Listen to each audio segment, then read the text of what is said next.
Yeah.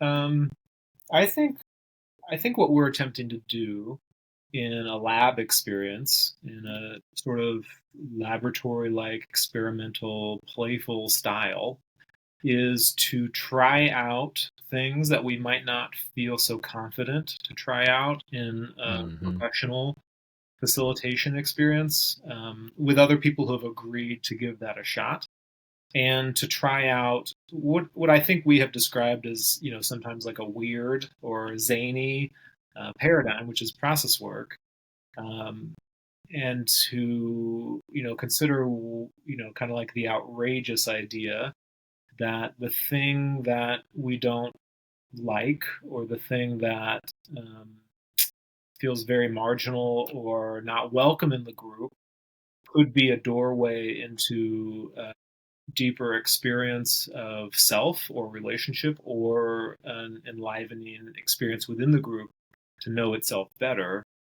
And I think the reason we talk about power is because I think the use of power shows up in those moments almost always. Whenever a less known experience, whether it's in our personal life or within a group, is like knocking at the door and saying, I want in, people begin to use power very quickly, either to go away from that experience, like, no, no, I like what we already have. I don't want to hear from you, or to go into that experience and try to support that. So I feel like when power dynamics arise that are complex, it's almost always at the edge of a less known experience that could potentially, if facilitated well, bring in new understanding, new depth, new possibilities. Yeah, and like it makes me just think how many times have I worked with clients where it starts with like we have been trying for years. We've gone through so many consultants and we've gone through so many meetings. We keep bumping up against the same thing again and again and again.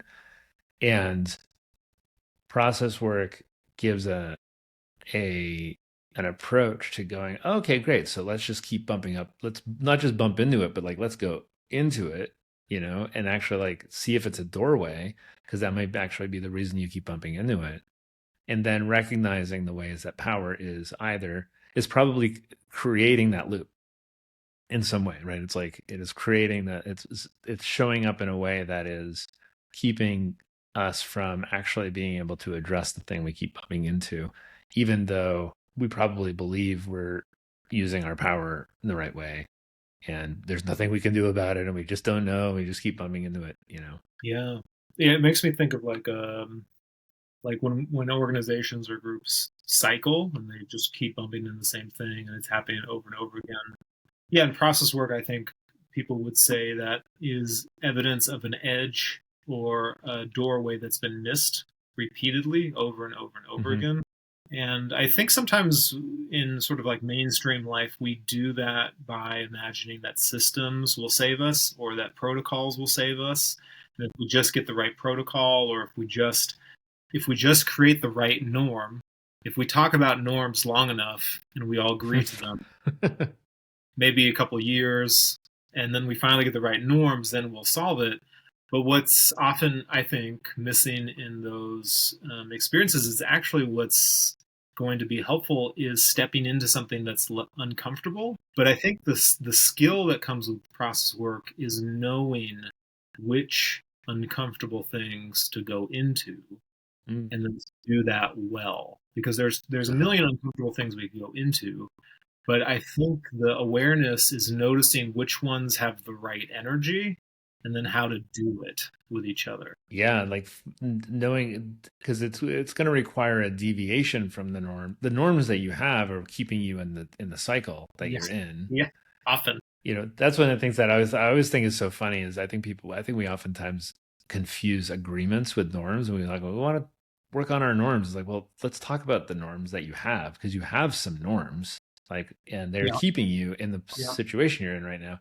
We can make some agreements that could eventually become norms if we adhere to them and make them embody them, and pull them in so that we no longer need to have them on the whiteboard or whatever.